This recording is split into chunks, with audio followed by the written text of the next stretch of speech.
ಡಿಕೆಶಿ ನಿವಾಸಕ್ಕೆ ತೆರಳಿದ್ದಾರೆ ಸಿಎಂ ಸಿದ್ದರಾಮಯ್ಯ. ಈಗ ತಾನೇ ಡಿಕೆಶಿ ನಿವಾಸಕ್ಕೆ ಸಿದ್ದರಾಮಯ್ಯನವರು ಹೊರಟಿದ್ದಾರೆ. ಪಕ್ಷದಲ್ಲಿ ಎಲ್ಲವೂ ತಿಳಿಯಾಗಿದೆ, ಸಂತೋಷದ ವಾತಾವರಣ ಇದೆ, ನಾವೆಲ್ಲ ಸಹೋದರತ್ವದಿಂದ ಕೂಡಿದ್ದೇವೆ ಅಂತ ಒಂದು ಮೆಸೇಜ್ ಈ ಸಭೆಯ ಮುಖಾಂತರ ಕೊಡುವಂತಹ ಲೆಕ್ಕಾಚಾರ. ಸೊ ಹಾಗಾಗಿ ಇವಾಗ ಉಪಮುಖ್ಯಮಂತ್ರಿಗಳ ಮನೆಗೆ ಮುಖ್ಯಮಂತ್ರಿಗಳು ಹೋಗ್ತಾ ಇದ್ದಾರೆ. ಮುಖ್ಯಮಂತ್ರಿಗಳ ಮನೆಗೆ ಉಪಮುಖ್ಯಮಂತ್ರಿಗಳು ಕಳೆದ ಶನಿವಾರ ಬಂದಿದ್ದರು. ಅದಾದಮೇಲೆ ಎಲ್ಲದಕ್ಕೂ ಕೂಡ ಒಂದು ಕದನ ವಿರಾಮ ಬಿದ್ದಿತ್ತು.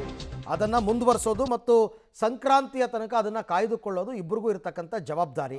ಸೊ ಹಾಗಾಗಿ ಈಗ ಡಿ ಕೆ ಶಿವಕುಮಾರ್ ಮನೆ ಮುಂಭಾಗದ ದೃಶ್ಯವನ್ನು ತಾವು ಗಮನಿಸ್ತಾ ಇದ್ದೀರಾ.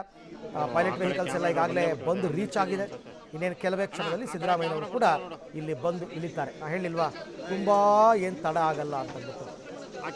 ಹಾರ್ಡ್ಲಿ ಇಟ್ ಮ್ಯಾಟರ್ಸ್ 5 ನಿಮಿಷ 6 ನಿಮಿಷ 5-6 ನಿಮಿಷದಲ್ಲೆಲ್ಲ ಅವ್ರು ಬಂದು ರೀಚ್ ಆಗ್ತಾರೆ. ಇಷ್ಟೇ ವಿಚಾರ. ಆಮೇಲೆ ಒಳಗಡೆ ಹೋದ್ಮೇಲೆ ಅವ್ರ ಪಾಡಿಗೆ ಅವರು ತಿಂಡಿ ತಿಂದು ಸಪ್ರೇಟಾಗಿ ಅವ್ರು ಮಾತನಾಡಿಕೊಂಡು ಇವೆಲ್ಲ ಡೆವಲಪ್ಮೆಂಟ್ಸ್ ಆಗಬೇಕಲ್ಲ. ಹಾಗೆ ಸೊ ನೋಡೋಣ. ಈಗ ಅವ್ರ ವೆಹಿಕಲ್ಸ್ ಎಲ್ಲ ಕಾನ್ವೆ ವೆಹಿಕಲ್ಸ್ ಎಲ್ಲ ಬಂತಲ್ಲ, ಅವರ ಸೆಕ್ಯೂರಿಟಿ ಮತ್ತು ಪೊಲೀಸ್ ಕಾನ್ವೆ ಎಲ್ಲವೂ ಕೂಡ ಆಯಿತು. ಸಿದ್ದರಾಮಯ್ಯನವರು ಬಂದು ನಿಂತಾಗ ಮನೆಯ ಮುಂದೆ ಬಂದು ಅವರಿಗೆ ಒಂದು ಸ್ವಾಗತವನ್ನು ಕೊಡೋದು ಸಂಪ್ರದಾಯ. ಆ ಸ್ವಾಗತವನ್ನು ಕೋರ್ತಾರೆ. ದೃಶ್ಯದಲ್ಲಿ ತಾವೀಗ ಅದನ್ನು ನೋಡ್ತಾ ಇದ್ದೀರಾ. ಯಾಕೆ ರೋಡ್ ಬ್ಲಾಕ್ ಮಾಡಿದ್ರು ಅಂದರೆ ಇಷ್ಟೆಲ್ಲ ಕಾನ್ವೆ ವೆಹಿಕಲ್ಸ್ ಬರ್ತವಲ್ಲ, ಇದಕ್ಕೆ ಪಾರ್ಕಿಂಗ್ ಜಾಗ ಮಾಡಿಕೊಡ್ಬೇಕಲ್ಲ. ಸಿದ್ದರಾಮಯ್ಯನವರು ಹೊರಟರು ಅಂದರೆ ಕನಿಷ್ಠ ಅವ್ರ ಹಿಂದೆ ಮುಂದೆ 10 ವೆಹಿಕಲ್ ಇರುತ್ತೆ, ಕನಿಷ್ಠ 10 ವೆಹಿಕಲ್ ಇರುತ್ತೆ. ಅವ್ರ ಜೊತೆಗೆ ಬೇರೆ ಶಾಸಕರು ಸಚಿವರು ಬಂದ್ಬಿಟ್ರಂತೂ ಇನ್ನೂ ಜಾಸ್ತಿ. ಸೊ ಡಿ ಕೆ ಶಿವಕುಮಾರ್ ಬರ್ತಾ ಇದ್ದಾರೆ, ಸಿದ್ದರಾಮಯ್ಯನವರು ಬಂದರು ಅಂತಕ್ಕಂಥ ಮೆಸೇಜ್ ಅವ್ರಿಗೆ ಸಿಕ್ಕಿದೆ. ಹಾಗಾಗಿ ಅವ್ರನ್ನ ಸ್ವಾಗತ ಮಾಡೋದಕ್ಕೆ DCM ಅವರ ಆಗಮನ.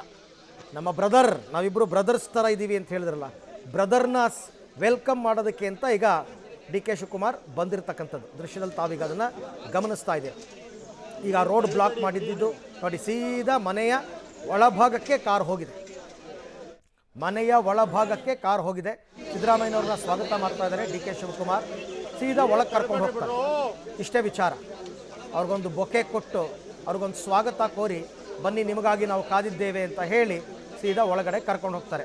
ನೋಡ್ತಾ ಇದ್ದೀರಾ ದೃಶ್ಯದಲ್ಲಿ ಡಿ ಕೆ ಸುರೇಶ್ ಅವರು ಹಾರ ಹಾಕಿ ಸ್ವಾಗತವನ್ನು ಕೋರ್ತಾ ಇರ್ತಕ್ಕಂಥದ್ದು. ಅಣ್ಣ ತಮ್ಮ ಇಬ್ಬರು ಕೂಡ, ಅಣ್ತಮಾಸಿಬ್ಬರು ಕೂಡ ಇವಾಗ ಸಿದ್ದರಾಮಯ್ಯನವರಿಗೆ ಸ್ವಾಗತವನ್ನು ಕೋರ್ತಾ ಇದ್ದಾರೆ. ಮತ್ತು ಡಿ ಕೆ ಶಿ ಅವರ ಅತ್ಯಾಪ್ತರು ಅಂತ ಅನ್ನಿಸ್ಕೊಂಡವರು ಕೆಲವರೆಲ್ಲ ಅಲ್ಲಿದ್ದಾರೆ.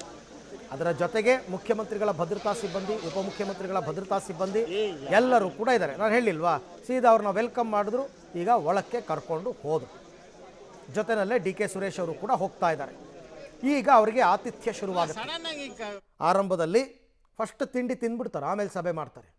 ಆ ಥರನೇ ಲೆಕ್ಕಾಚಾರ ಇರ್ತಕ್ಕಂಥದ್ದು. ಸೊ ಈಗ ಇನ್ನು ಅವರಿಬ್ಬರೂ ಹೊರಗೆ ಬರೋ ತನಕ ವಿ ಹ್ಯಾವ್ ಟು ವೆಯ್ಟ್. ಒಂದು ಪ್ರೆಸ್ ಮೀಟ್ಗೇನಾದರೂ ಅವ್ರು ಅರೇಂಜ್ ಮಾಡಿದರೆ ಅವರು ಪತ್ರಿಕಾಗೋಷ್ಠಿಯನ್ನು ನಡೆಸ್ತಾರೆ ಅಂತ ನನ್ನ ಪ್ರಕಾರ 99% ಮಾಡ್ತಾರೆ. ಸುದ್ದಿಗೋಷ್ಠಿ ಮಾಡಲಿಲ್ಲ ಅಂತಂದಮೇಲೆ ಇಷ್ಟೆಲ್ಲ ಮಾಡಿ ಏನು ಪ್ರಯೋಜನ? ಡಿ ಕೆ ಶಿವಕುಮಾರ್ ನಿನ್ನೆ ಹೇಳಿಲ್ವಾ, ನಾವು ಈ ಥರ ಬ್ರೇಕ್ಫಾಸ್ಟ್ ಮೀಟ್ ಎಲ್ಲ ಸೇರೋ ಅವಶ್ಯಕತೆನೇ ಇಲ್ಲ, ನಾವು ಒಗ್ಗಟ್ಟಾಗಿದ್ದೀವಿ, ನಿಮ್ಮ ಒತ್ತಡಕ್ಕೆ ಮಾಡ್ತಿದ್ದೀವಿ ಅಂತ. ಅಂದರೆ ಮಾಧ್ಯಮದವರು ಒತ್ತಡಕ್ಕೆ ಮಾಡ್ತಿದ್ದೀವಿ ಅಂತ ನಾವು ಒತ್ತಡ ಹಾಕಿದ್ವಾ? ನಾವು ಫೋನ್ ಮಾಡಿ ಹೇಳಿದ್ವಾ ನೀವಿಬ್ಬರು ಬ್ರೇಕ್ಫಾಸ್ಟ್ ಮೀಟ್ ಮಾಡಿ ಅಂತ? ಬ್ರೇಕ್ಫಾಸ್ಟ್ ಮೀಟ್ ಮಾಡಿ ಅಂತ ಫೋನ್ ಬಂದಿದ್ದು ರಾಹುಲ್ ಗಾಂಧಿಯಿಂದ. ಅವರ ಒತ್ತಡಕ್ಕೆ ಮಾಡ್ತಾ